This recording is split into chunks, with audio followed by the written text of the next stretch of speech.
Friedman with We Are Change. You're looking live at the Lisbon airport where the participants in this year's Bilderberg meeting are now departing. And that looks like NATO Chief Jens Stoltenberg,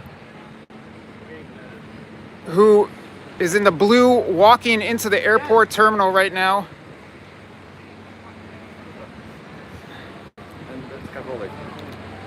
Who else are we looking at?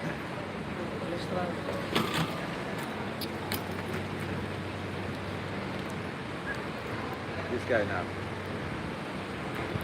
Staff, probably. Unfortunately, this is the VIP area of the airport.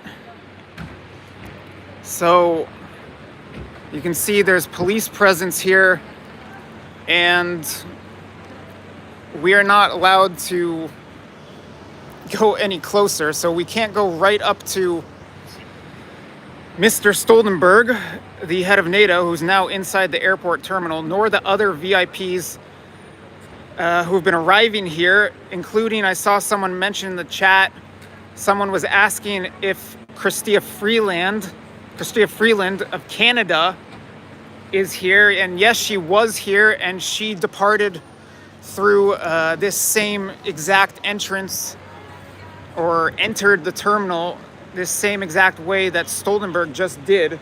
Dan, you want to pop on here? Sure. I am joined, again, this is Josh Friedman with We Are Change. I am joined by Dan Dix of Press for Truth. And hey. Dan, you want to chime? Yeah. You want to chime in about Freeland?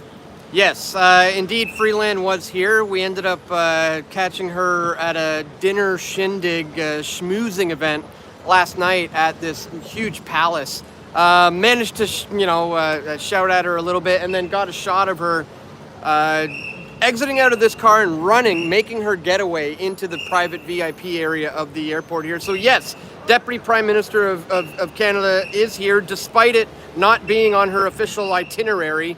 But we have gotten confirmation. You can see that on my Twitter, Dan Dix PFT.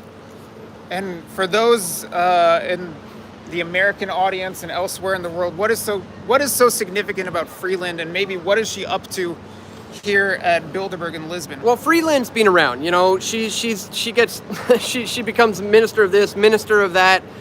She is on the board of trustees of the World Economic Forum. She is an advisor to some of the Economist publications, and back in around 2011, over a decade ago, she wrote a paper called "The Rise of the New Global Elite," and in this paper, she talks about the World Economic Forum and the Bilderberg Group as being the new kind of international circuit for where a young plutocrat can rise up on the international scene. And she calls them, I think the hereditary elite. And she says they're very secretive. And now she is openly a member of this. Maybe not so openly, because she's trying to keep it hidden. But she is now a member of the very thing that over a decade ago she was trying to warn people about. So this is like number 2 to Canada, if anybody's not too aware. She's pretty significant. And what is the possibility? I know it's just speculating, but is she potentially the heir apparent to Justin Trudeau? It's looking like it. This Pierre Poilievre, he is the official controlled opposition, but he's not here, right? And often when we see, like in Canada with the case of Stephen Harper, he attended Bilderberg in France, I think it was 2003. A couple of years later, he becomes prime minister, right? So here we have the deputy prime minister, Chrystia Freeland, WEF puppet, Bilderberg member, meeting here multiple times. So yeah, it's a very, very good possibility, Josh, that she is being, scouted as the potential new prime minister of Canada, for sure. And maybe comparably, earlier today, you saw him. I saw him arrive back on Thursday. There is a Dutch prime minister by the name of Mark Rutte, which I don't know how familiar our American audience is, but the European audience, I'm sure, is quite familiar with Mr. Rutte. Mr. Rutte comes to Bilderberg very often. We've seen him quite a few times, even though he is a sitting prime minister and a member of the steering committee. There are many Dutch farmers who are, let's just say, they don't think very favorably of Mr. Ruda. Again, I saw him arriving on Thursday. You saw him going in this same way earlier today, right? I believe I did. Yeah, we'll have to go back and look over the footage. But we just been documenting them coming in all day. You know, we have to keep an eye on, especially the Mercedes vans. They seem to have some of the more high-profile, kind of important VIP people. And we have gotten some confirmation of some pretty big names, like Mr. 100-year-old birthday. So. Yeah, so I don't know if it's this. We are coming to you live in real time. I don't know if it's even been reported yet or tweeted out. No. But none other than Henry Kissinger, who turns 100 next week, I believe 1 week from today, is here in Lisbon, or maybe we should say is leaving Lisbon or just left Lisbon. He was photographed being wheeled out to a private airfield, not here at the airport. This is the main Lisbon airport. It's informally called Lisbon Airport. And what we've been taking in here are the participants who fly commercial, who've been going through that entrance to the terminal, the people we call the VIPs, like Stoltenberg, who you saw at the beginning of this broadcast, Ruda, Chrystia Freeland, the Danish Prime Minister Frederiksen, and others. They've been going through this VIP area. But then there are some people largely more influential, maybe very rich, like Mr. Eric Schmidt, who was photographed by Kissinger's side as Kissinger was being wheeled out to this airfield that is outside of Lisbon. Yeah, Schmidt, I mean, he seems to be, what would you say, Kissinger's protege, maybe the replacement soon to come. This is a man that myself, Josh, and Luke confronted, where was that, Switzerland? Montreux, Switzerland. I'm starting to mix them all up now. This is my 10th Bilderberg. And Luke confronted him years past, I think in Switzerland the previous time in St. Moritz. Yeah, so we've gotten him a couple of times, and you know, it's important to hold these guys' feet to the fire. You know, we wanted to talk to him about censorship, particularly back then, about, you know, conservative voices online being censored. And then sure enough, it was like within like months of that, my YouTube channel got terminated, and a whole lot of people on the right started getting heavily censored. So interesting timing. Someone's asking if Albert Bourla, the Pfizer CEO, is here. Bourla was on the participants list. I assume he has been here in Lisbon for the past several days, but I have not seen him. And if I were to speculate, I would guess that he flew out of the same Cascais airfield that Kissinger and some of the other real VIPs were. Yeah, he most likely went out of the private one. You did however, capture the president of the World Economic Forum. This is another... Mr. Borg. I was going to get to that in a little bit. Right. So, yes, Mr. Borg, the president of the World Economic Forum, not Klaus Schwab, who I believe is chairman, but Borg, the president of the World Economic Forum, was here. He was here for Bilderberg, and not only was he here for Bilderberg, he sits on the Bilderberg steering committee. And I've sent Luke that footage, so maybe Luke, if he wants to, can tweet out that footage. He's messaging us as we speak. Maybe Luke, if you're watching, you could tweet out that footage of Mr. Borg being asked what his thoughts are on the Great Reset mantra of "you will own nothing and be happy." I was asking him, was that an ill-conceived idea by the World Economic Forum, or is this really a good idea to promote globally? And he wouldn't answer it whatsoever. I asked him, how did the World Economic Forum come up with the mantra of "you will own nothing and be happy"? And he didn't answer that either. The only thing that got him to respond was me telling him to have a nice flight. So maybe Luke might tweet that out, or maybe that footage is going to be appearing in some sort of confrontation compilation. we're getting some instructions about what not to say. I don't know. I don't know if you. I don't know if Yeah, you I saw saw that. that, I saw that. It's going to be a little difficult moving forward, but like I did last year with Luke in Washington D.C., for the sake of YouTube and let's just say issues that people like Dan face on this platform, we're going to be referencing this meeting and this group as a shadowy meeting or shadowy group. That's what we've been told to refer to it as. But yes, so Mr. Borg was here, president of the World Economic Forum. He sits on the Bilderberg steering committee, as do a lot of very influential and powerful people, many of whom you probably don't hear about on a daily basis. Who are some of the more influential people that you've run into here, in addition to Freeland? I mean, this is one of those years that it was tricky because, in previous years, we've gotten the participants list within at least a few days before, and then we could match up their faces with the actual participants and then formulate, solid talking points and questions beforehand. This time, it was really a matter of trying to identify somebody within seconds. Once you finally identify them, then you have to come up with some sort of a solid kind of question or thing to bring up with them, and they made it completely difficult to do this year. So, yeah, don't be too nice. I would agree, but it's hard for me to not be nice. I'm a Canadian. Sorry, I'm just reading here, but Yeah, we've got the chat coming in and other stuff coming in.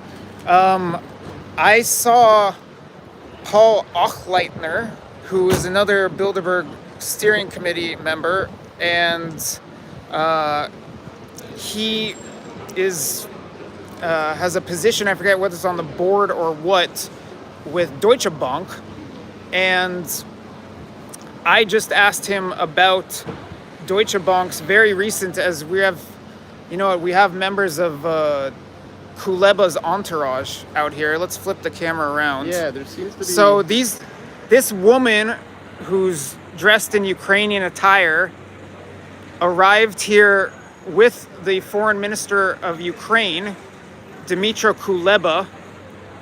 Dmytro Kuleba attended Bilderberg this year, which marks the second year in a row, attended the shadowy meeting this year, which marks the second year in a row that Ukrainian officials were here. Last year, the meeting was very secretive. It was held in Washington, D.C., and the Ukrainian ambassador to the U.S. and the head of Naftogaz, Ukraine's state energy company, they both were participants. This year, the foreign minister of Ukraine was here, Dmytro Kuleba, and just, what would you say, like about an hour ago or so, he walked through these, maybe that. less than that, maybe like 30, 40 minutes ago, he walked through these doors in front of us. Yeah. There is a lot going on. Can you hold it for Yeah, sure. a second with regard to artificial intelligence, which was a key topic at the meeting, and that was drawing some mainstream media coverage. Some mainstream media outlets were picking up the fact that you had the key players in AI all at this meeting, who included Sam Altman, the CEO of OpenAI.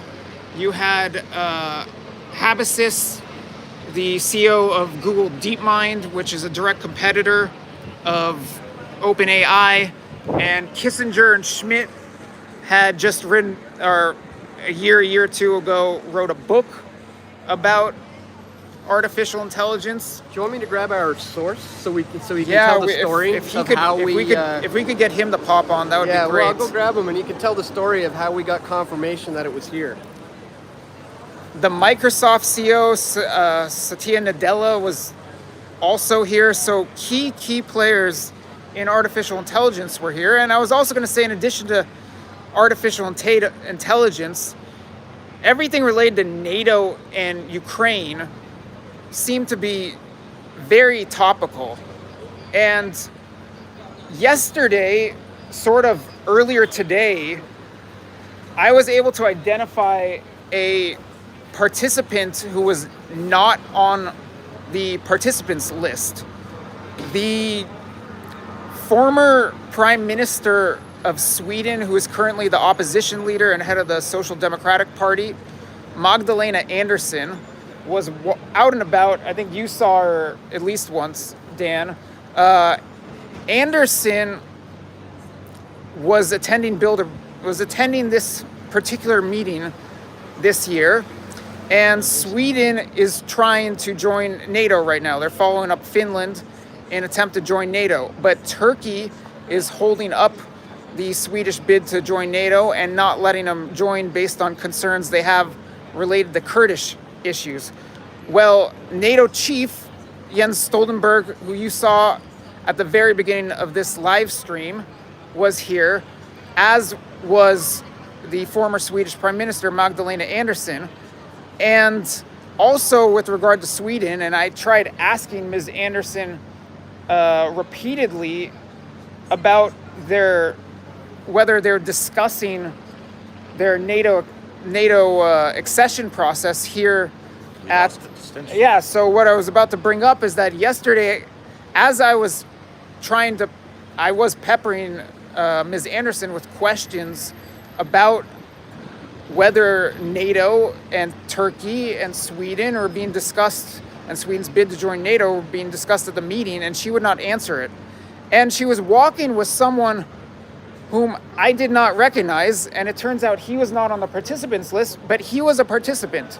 And that man is Oscar Stenström, who is Sweden's lead negotiator for their NATO membership process. And that is very much of note, and he was not on the participants list. Yeah. Okay, right now we're gonna bring in Frederico, a Portuguese journalist who was very, very influential in Dan and I and others who've been on the ground covering it, actually managing to be here this year in Portugal. The date and location of the meeting were released the day it started. Yet you, Frederico, knew it how long in advance? Well, I knew that the meeting would be here in Portugal. At least I got the confirmation on February, but we also got the first hints in October and November. We follow some of the works of Portuguese Bilderberg members, and we found that they were going to do.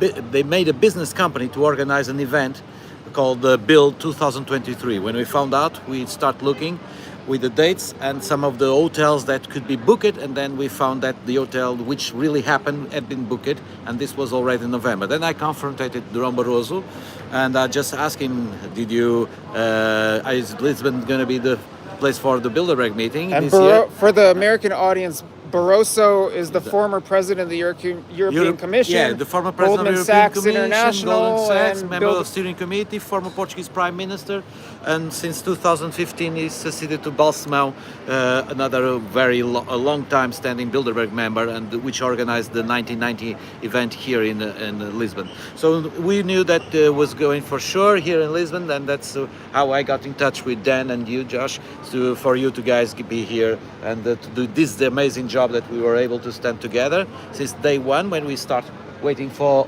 everybody here inside of the Lisbon airport, and now today confirming also with some of them arriving to departure from Lisbon.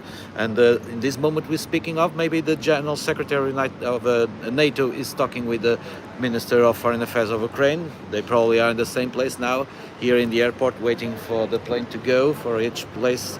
And I don't know what will be the result of the meeting here in Lisbon, but I'm really, I hope we would be talking for peace, but maybe they were talking for war. So Europe united from Lisbon to Vladivostok. Maybe it's not still a reality, but who knows? Well, that reality might be what a former world chess champion, Garry Kasparov, might like. He attended. We haven't. I don't know of anyone who's seen him, but he was on the participants list. I believe he went to this meeting sometime years ago and is now. Can we say that there will be probably a nice picture of someone that we haven't seen and Yes, we is about already to come, we already maybe? brought up Kissinger, but, Yeah, but would okay, you yeah. would you like to add anything about No, Henry one of the Kissinger's things, appearance one of the in things Lisbon? that I talked with Barroso was in February when I asked him, are we going to have Bilderberg here in Portugal? And he says, how do you know that? And I said, well, I read in the newspaper, tal y qual. And then Barroso just has to admit, and he says yes, and Kissinger will have his 100th anniversary in Lisbon. And that's the moment I knew that he was talking for truth. And it was going really to be in Lisbon, not just only one of the things saying, how do you know that? It was because he mentioned the 100th anniversary of Kissinger here in Lisbon. And in spite of us not seeing him here, we already got the confirmation that he was here. And well, they maybe sing his birthday, but technically his birthday will be next week on the 27th. That's when it will be the 100th anniversary of Kissinger, which is someone that has been in the world and in the Bilderberg since the 50s. He went all through. We are living in Kissinger's world now, in the sort of saying, this is the world that he built. I don't know if he's proud of it or if he's somehow, in some moment, he ran away of controlling what he had to control or what the plan would be. Because never in the world there man such a powerful one in terms of influential, and the world that we have now today, maybe we have been relying on him, journalists, politicians and so on, and now this is the result. When I asked a few moments ago to the president of Deutsche Bank, sir, can you explain to the Portuguese why they don't have enough salary in the end of the month to spend the money in the supermarket? And he says, no. Well, okay. You have to explain that to many few Portuguese and people in the world maybe now. Inflation is here. Thank you very much, Mr. Kissinger. And Happy 100th anniversary. financial issues are very much topics on the. Well, any key topics from this year's list that stand out to either of you? Yeah, the Portuguese, we had someone from a company which deals with banking fraud. So, and it's very interesting to have that thing, because in the moment when people are expecting to finish with the physical money, which will be the main admission that we'll all be slaves of the world, because the moment when they start knowing where you can spend your money, they can control what you buy, what you can sell. They will tell you exactly how much even you can spend. It will be like my mother and father taking care of my money, not myself trying to be responsible or irresponsible in the terms of just abiding by the law. So when they try to say to us that the transparency of the money must be good, then you lose all your privacy. When you lose your privacy, you are a slave. It's better not have money at all and go back to the same medieval times of direct trade. I don't know. Maybe that's the idea. We have to go back to medieval times. What you might be alluding to are central bank digital currencies. And I know that's something, Dan, you've been trying to ask some participants about.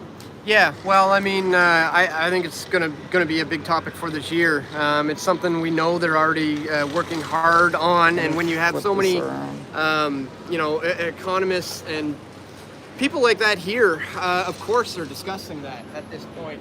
I think one of the other things, that are important to remember is the topics of Russia and Ukraine being on there, and when we've noticed that there seems to be a heavy kind of NATO going like a representation here. It seems like a highly European meeting this year. There's like over 27 politicians and policymakers specifically from Europe. For example, like Canada, there's only 4 Canadians here this year. It's not very North American centered. Obviously, this group meets in either North America or Europe.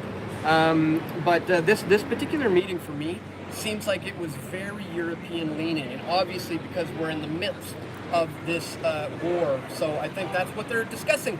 Behind closed doors, literally discussing foreign policy, and wars that are going to affect you and me are being talked about in there. So I think that was probably one of the bigger focuses this year. 3 European prime ministers were there this year, and multiple former prime ministers. Yeah. One of whom Barroso former Portuguese Prime Minister, right? Barroso is a former Portuguese prime And minister. former European Commission Former president. Commission, and now he's also president of Gavi, which is the Global Alliance for Vaccination. By the way, must remember you that. Actually, when he was the president of the European Commission, he was one of that gave most money to Gavi, the alliance, until 2020, and in 2020 he became the president of the Gavi. So it's also, I would not say this is all, everything is connected with the pandemic and the psychological tiresome that the Europeans and the world has been submitted, because this is all has to do with the psychology. Actually, you, Josh, you asked the person of the World Economic Forum, shall we owe nothing? Well, I didn't ask him, shall we? Yeah. I asked him, how did they come up with that mantra, and was it ill-conceived? And he would, Mr. Borg would not answer. Yeah, it was very, very well conceived. I think that we will owe nothing and we will be happy, and that's the idea they want to give us. The end of capitalism. That is much sure for sure, right?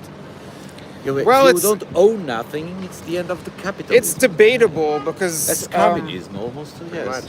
last year, Luke and I, at the conclusion of Bilderberg 2022, ran into a Danish politician named Ida Auken, and she actually wrote a column that was calling for the whole own nothing and be happy idea before the World Economic Forum started promoting it. But they promoted that, they promoted her.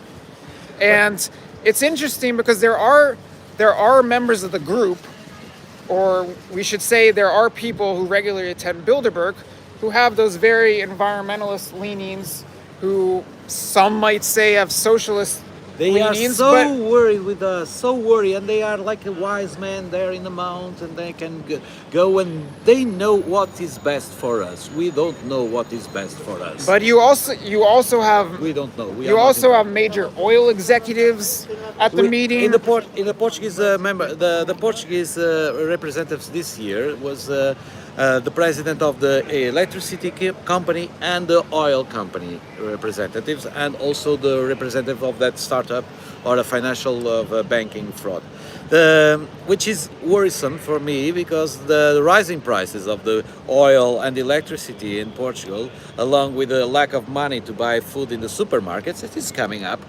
Because even the president, the prime minister, had the need to drop the taxes to a zero level in certain basic products. So it's a natural thing that we are accustomed here, and we are being told and deal with it.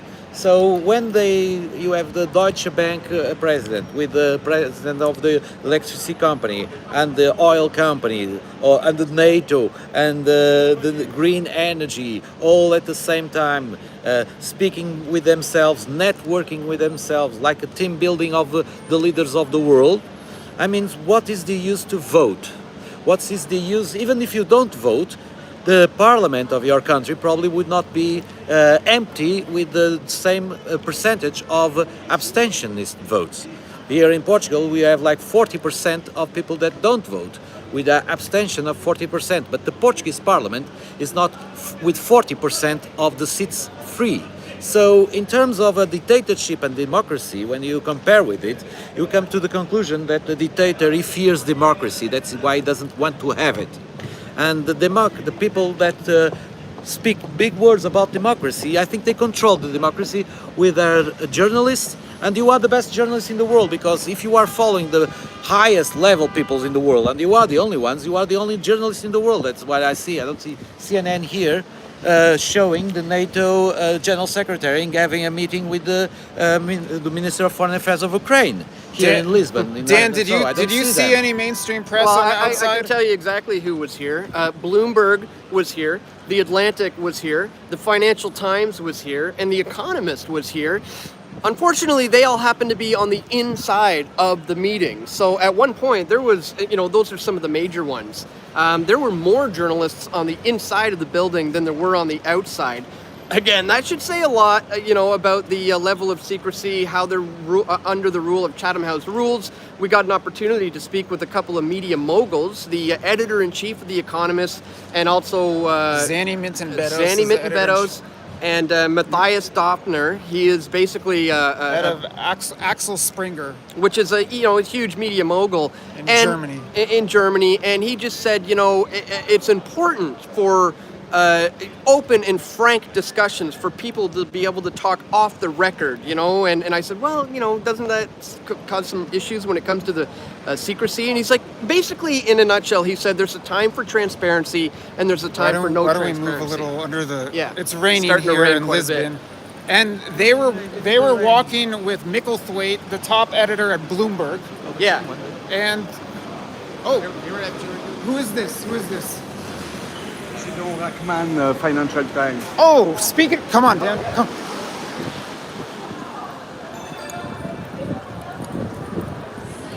Mr. Rockman, wonderful to see you. I hope you're having a very lovely stay in Lisbon. The weather was perfect up until now.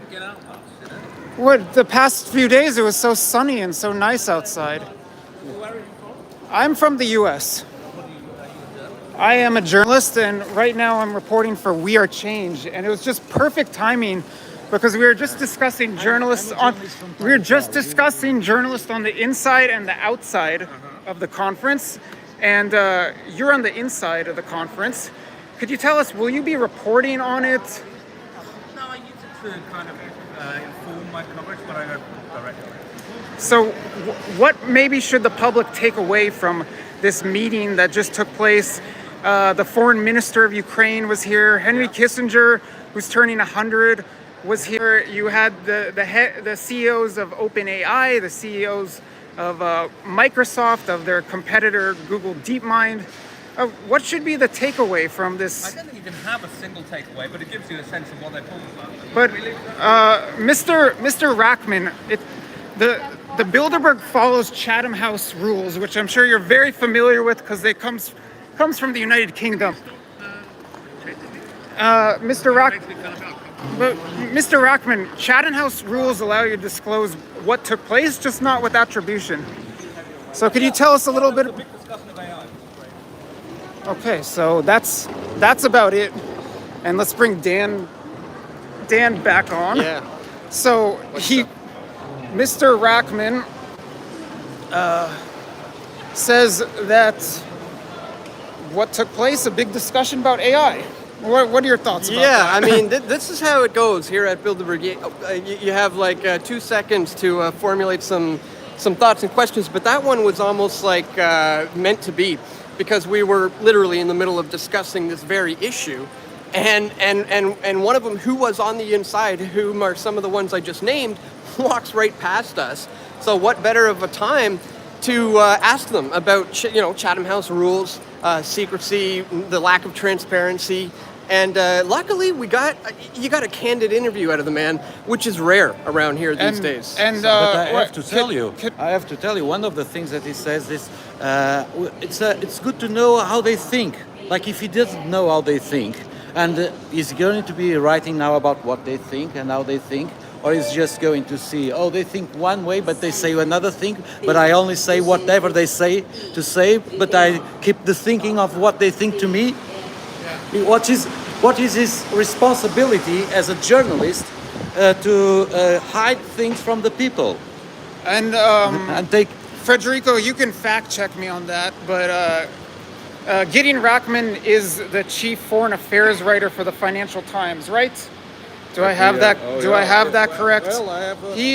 He is not on the Bilderberg steering committee, but I kind of get the feeling that he's trying out to be on the Bilderberg steering committee. Excuse me, the steering committee of this special group and meeting. But it's not his first time here. Dan, any more thoughts on this whole issue that we were just discussing of journalists on the inside and the outside of? Well, I mean, media. it's an important issue. And we have another black. Here we go. We have another. Who do we have showing? Oh, Magdalena Anderson. She looks annoying. Ms. Anderson, wonderful to see you. Ms. Anderson, where is Mr. Stenstrom? Where is Mr. Stenstrom right now? I'm on my way to check in. Why was Mr. Stenstrom not on the participants list? Mr. Stenstrom is the lead negotiator for Sweden in Sweden's bid to join NATO.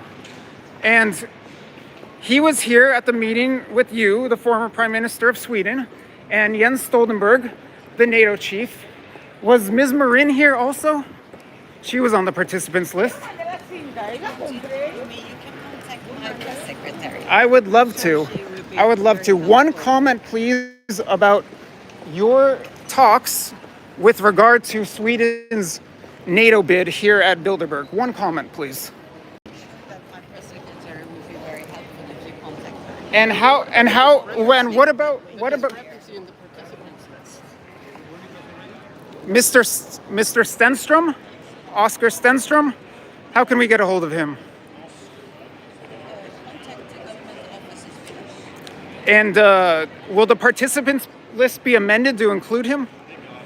Is there any reason he was not on the participants list this year? Contact him at the government offices. Terminal 2. Is this terminal 2? This is Terminal 1. This is Terminal 1. You shuttle to number 2 over there. But I don't know if you want to take that bus.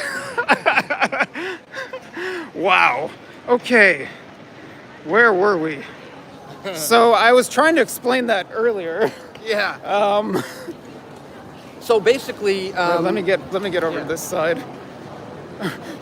There goes the former Prime Minister of Sweden, who just lost. She just lost the election, and had she won the election, she would not be getting on this bus right now.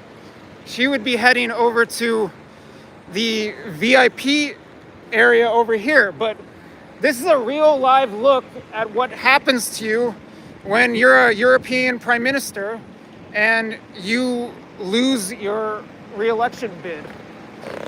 You now wait to board a bus from Terminal 1 to Terminal 2 after leaving Bilderberg. yeah. All right.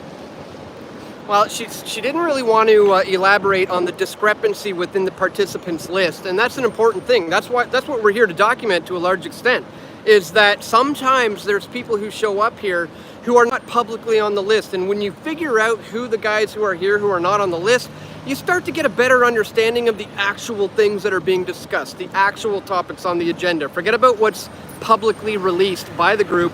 It's when you learn who's truly here, you can learn what they're truly talking about.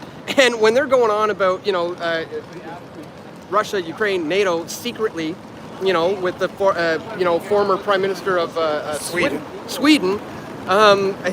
this is a huge deal. There she goes. Oh, she's still there. There you go. The Magdalena Andersson, Contemplating her life the right former now. Prime Minister of Sweden, who just recently, her Social Democratic Party lost. That's why she's no longer the Prime Minister of Sweden. And I guess the direct implication of that is that she now waits for a bus to go back and forth between Terminal 1 and Terminal 2 at the Lisbon airport. But it's interesting that Mr. Stenstrom, Oscar Stenstrom, the chief negotiator for Sweden in its bid to join NATO, did not get out of that car with her. And No. the two of them were walking around together having a nice time yesterday until you confronted them for 5 minutes straight and made them turn around and realize that they're not going to be able to go for a walk. That was good. yeah, so I just for, I guess, a little sake of transparency, maybe we keep an eye out for other arrivals.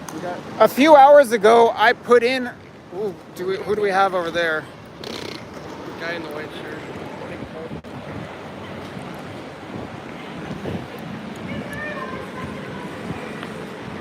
Recognize him, anyone? Asking for a little help from our other journalist friends. Either of you recognize this guy? No. Is it coming from the meeting? I can't tell. Look at if the chauffeur has the lanyard or not. No, he does not. Might not be. So I don't think. Probably not. And he's traveling with his daughter now. Does not appear that this man is a participant. Giorgio, would you like to jump on the live stream? Yes, we're why live. not? We're live on the We Are Change Hi. channel. Hello. Giorgio has been following Bilderberg. Don't cover the mic. Has been following this shadowy group For a very long for time. longer than a lot of people have been alive. I'm not. You're That's in great right. shape. That's you can right. still run around out here. You're right. You're looking very nice, but That's right. It's almost 20 years.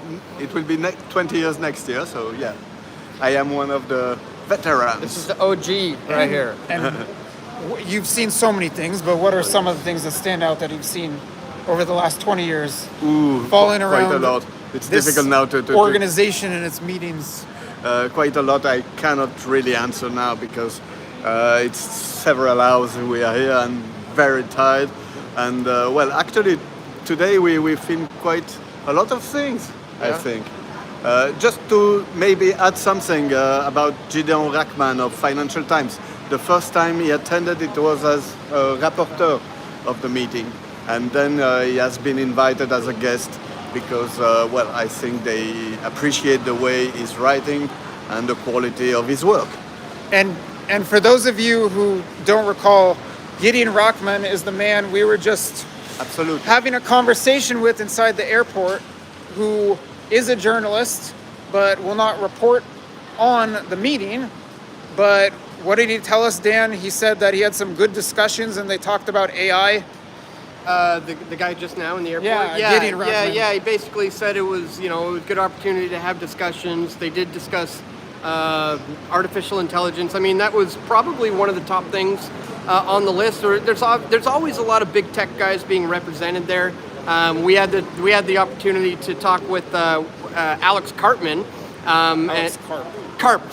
Carp. I always get that one mixed up. About AI and the potential downsides to society, and he looked like he didn't really like that question. But we saw Peter Thiel walking with him at the same time, and unfortunately he was a little bit too far away to get into question. But we wanted to ask him about his Epstein connections, because that just recently came out that he met with Epstein over a decade ago, back in 2011, apparently a couple of times. So we got some of the creepiest of the creepy, some of the, the guys who deserve being confronted here, and again, that's why we're here.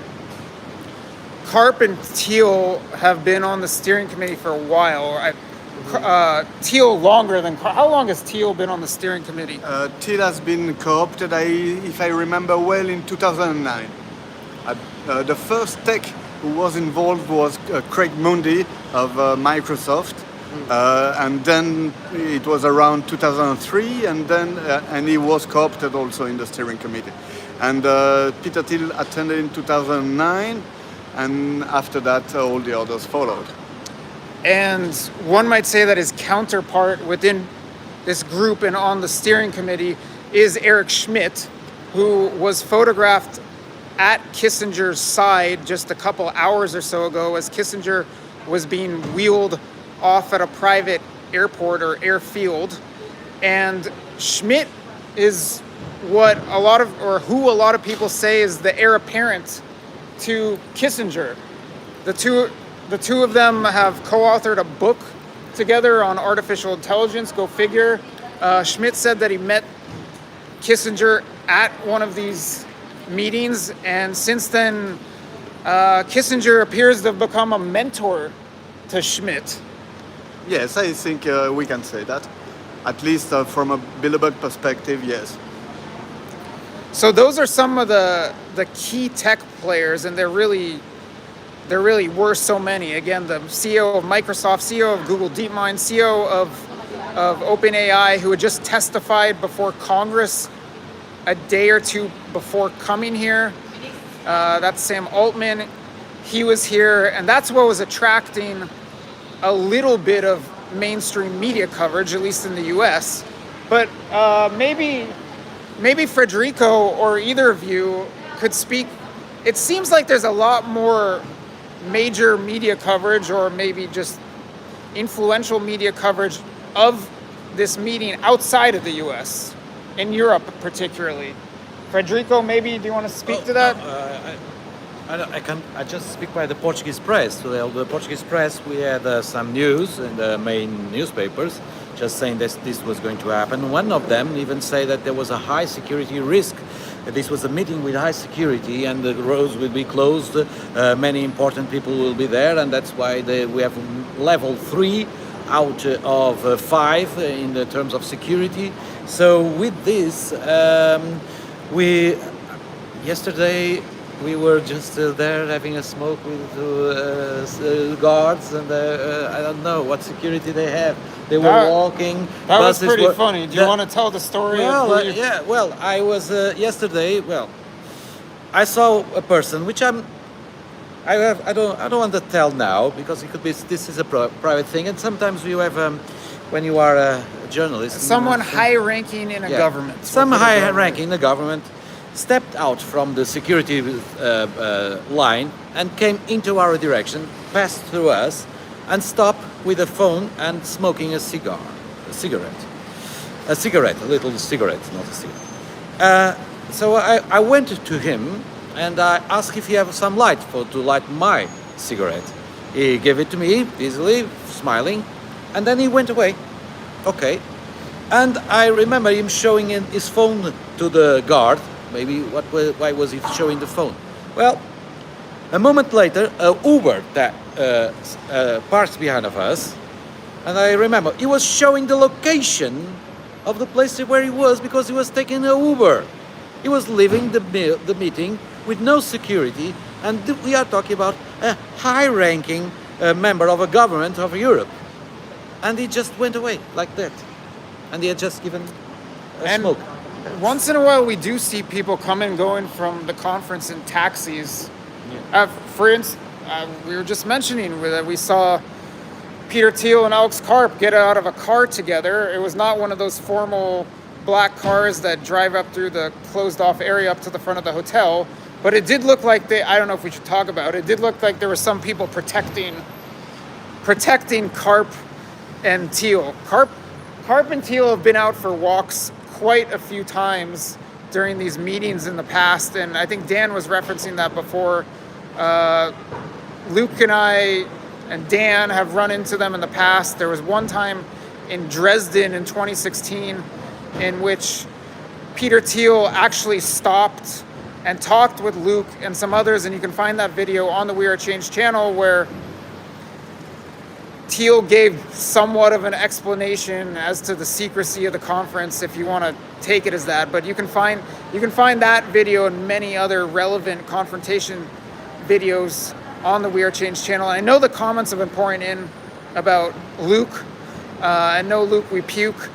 Luke is in Miami, at least he was in Miami at the Bitcoin conference the past couple days, and he caught up with RFK Jr. there and probably some other pretty influential people. So there's probably something to look forward to. I can't speak for that entirely because I'm out here in Lisbon covering this meeting, but there's probably some interesting stuff that Luke came up with in Miami while we've been out here in Lisbon. And it looks like you want to say Just something, Giorgio. to add something, because you were talking about Alex Karp, just to inform the fact, according to the tax return form of the American Friends of Bilderberg, which is the foundation who covers the American branch of the Bilderberg, Alex Karp became the main benefactor of the Bilderberg. He now gives around $300,000 per year, which is quite a lot. Even in the past, no one gave so much money to the group. So it seems that it is important for him to be here and to be on the steering committee, and according to this money flow, well, he thinks it's important. Just, I think I saw a comment. Let me about say you. one thing really quickly, because we keep talking about Karp, but for those of you who don't know who Karp is, he's the CEO of Palantir, which Peter Thiel co-founded, or one might argue that it was really Peter Thiel who birthed Palantir. And Palantir is a high-tech company that is very intertwined with law enforcement and the military and probably intelligence. And Karp, when he was speaking at Davos several months ago, was actually talking about how Palantir is running some sort of battlefield intelligence operation for the Ukrainian military. Yes, No, yes, Federico. I thought I saw someone there in the comment asking how do I know it was a Uber and maybe it was a car that looked like a thing. Here in Portugal, when I say Uber, I say all the companies like this. It's one that you call throughout an application on your cell phone, not a taxi. Taxis were invented to destroy Uber in the 19th century. Now we have another thing.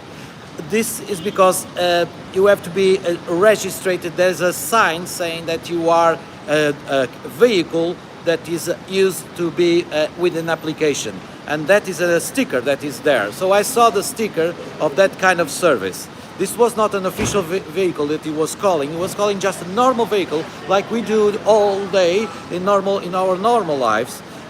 But this we're talking about the person that is a member Man, of are you a seeing, gov- are you European seeing someone? government. Let's go check out who this is, who has got somewhat of a late departure here. Yeah, that's Yang. That's Yang. She's another journalist.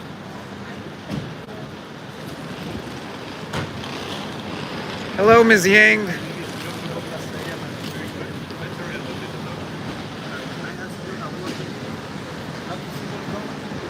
I wish you didn't like Any comments about journalists being on the inside of the meeting and not reporting it? Reporting on it. Chatham House rules do allow you to report on the meeting, just not with attribution. You can't say who said what. But will you be putting out any kind of reporting on what was discussed and what are key takeaways from this year's Bilderberg meeting? Okay, thank you, Ms. Yang. Well, Gideon Rackman was a little more talkative. That's how a lot of the conversations go here, but some people like Rackman were a little more talkative, and some people like ex-Swedish Prime Minister Magdalena Andersson, who you saw waiting at that bus stop not too long ago, are maybe a little more pertinent to speak with. What do you want? Your hint? What do you want to say? Yeah. No, we have a hint. It's a feeling. Does Luke Rudolpski Polish? Yes, he's Polish American. Hey, maybe next year you're gonna be in your town. Okay. This year was my town. Next year maybe your town. We'll see there. Who knows? Who knows? We have a hint. At this point, that's speculating, but we'll yes, see. pure speculation. But When the next is this- Bilderberg meeting will this happen has been in recorded. Poland, who knows? Who knows? Is this being recorded? We're live. But it's been recorded for the future. We are live. Yes. Yeah, but it will be recorded. Yes. Good. So within 1 year we'll talk. Okay.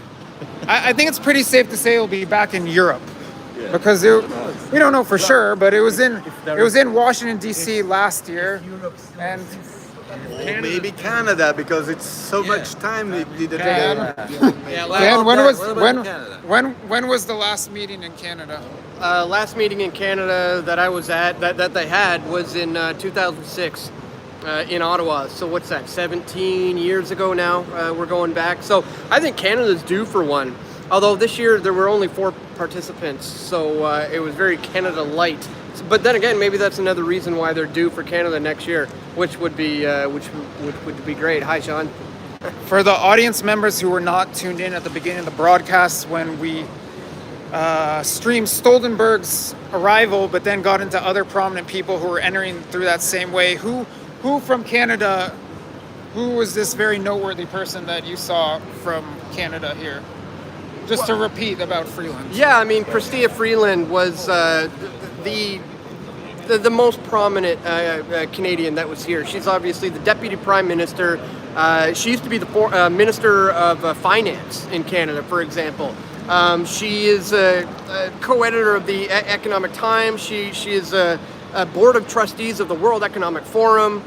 She is a total insider. She's absolutely perfect for the inner circle of the global elite. She's precisely what they are looking for. So this is a few years now that she's been in attendance. So it's very quite possible she is being slated for the position of Prime Minister of Canada. Everybody's fed up with Trudeau right now. Like, not only Canadians, he's a laughing stock right now. So I think they have to do something about that. Now, having said that, it's kind of funny. Trudeau himself has never actually attended the conference. I've asked him about that 3 times, and he tells me no, and I tend to believe him. But I do think that with Chrystia Freeland being here, that says a lot about the future of Canada. And she's like a totally controlled puppet of the WEF in Bilderberg. And this is 2 years in a row. This is back-to-back meetings now. For her, that is. For her, and I wouldn't be surprised if she all of a sudden finds herself on the steering committee. Starts making recommendations for who to invite. I mean, she's just climbing her way to the top very, very quickly. And just to reiterate, like I said, over a decade ago, she wrote a paper talking about the rise of the new global elite, warning about the secrecy of groups like Bilderberg. Fast forward 12 years, and she's like, fully in bed with them, essentially. Speaking of North American politicians, female North American politicians who ended up at this meeting, we did see Stacey Abrams, who probably a lot of you might be interested to know. Stacey Abrams was attending only her second one of these meetings. She previously attended in Montreux, Switzerland in 2019. Yet somehow between attending her first meeting and attending her second meeting, Stacey Abrams ended up on the steering committee of the group, and that's despite her losing the gubernatorial elections in Georgia. She lost them twice. But nonetheless, her prominence within this group seems to have risen. And I saw her last night. I got some footage of her, though it was not the greatest. Dan, I think you saw her, maybe. But I saw her last night. Someone probably has a decent shot of... Giorgio, you saw Stacey Abrams, didn't you? Yeah, so Someone that looked like her. Yes. Stacey Abrams was at the dinner that they had last night. The group tends to go for Saturday excursions. Often they go for a field trip, sometimes to a museum on Saturday afternoon, and then they have a nice dinner, banquet-style dinner somewhere, and they just combined the two of them yesterday. If you could jump in, Federico, where did they go? Where did they go yesterday for both their trip and dinner? They went to the National Palace of Ajuda, which was the former royal palace. That palace was constructed long after the earthquake of Lisbon in 1755. The palace used to be in the city center. Then the king wanted to have one a little bit far away from the city, but it came very nearby, the same place where the hotel was, in the Ajuda area. If you familiar with Lisbon, or if you come to visit Lisbon one day, you just have to go to the Belém area, where there you have the Tower of Belém, you have the Monastery of Belém, and on the top, next also to the Presidential Palace, you have the Palácio Nacional da Ajuda. It's a museum, a national monument, and it's also the headquarters of the Cultural Service of Portugal. So they were at the same time in a very cultural place with lots of history, and especially in front there's a statue of a king of Portugal, a king that was murdered in 1908. That king, the murder of that king led then later to the, well, we can say that later was the murder of Franz Ferdinand in like 8 years after, and this led to the First World War. So I think some of ideas start here in Portugal. You start murdering kings, then you make wars. Then you stop murdering people, and then you don't finish wars. You just keep on doing. So it's very sad. It's very sad to have like a palace like that, such a beautiful place, to be now in the list of the evil beatings of Bilderberg Group. We're coming up on 1 hour, and we're gonna need to wrap this up. Luke, I believe, will be coming out with a regular video today, so that should be coming up on the channel sometime soon, I believe. And we're gonna need to wrap up our coverage here. It's been a long pretty tiring week for some of us. Dan looks a little exhausted. Any final thoughts about this year's meeting and the events that have transpired? It's been tough. It's been grueling. It's been long days, but I wouldn't have it any other way. You know, I eat, sleep, and breathe this stuff. I love it. Often when I leave attending one of these conferences, I've got this adrenaline rush to want to continue doing similar things. And really, we hope this inspires people to get out there. You know, we have the power within our fingertips these days to be able to do these things. There's really no excuse. So if you're on the fence, if you're thinking, man, I wish I could do stuff like what these guys are doing, guess what? You totally can. It just really takes diving in head first and giving it a shot.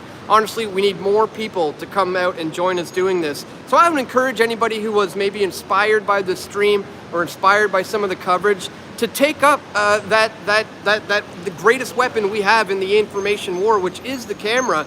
Put it to these people's faces, hold them to accountable for what they're doing. And I would just say, if anybody wants to check out my coverage over the past week, you can go to pressfortruth.ca. There you can find all my platforms, BitChute, Rumble, Odyssey, Minds, all the other ones that I'm on. I've been posting all week on my Bilderberg coverage. So just go out and check me out at pressfortruth.ca. Much love to everybody who's been giving me a shout out in the chat there. Thank you guys, great to see everybody. Go subscribe to my channels and check out the website for updates.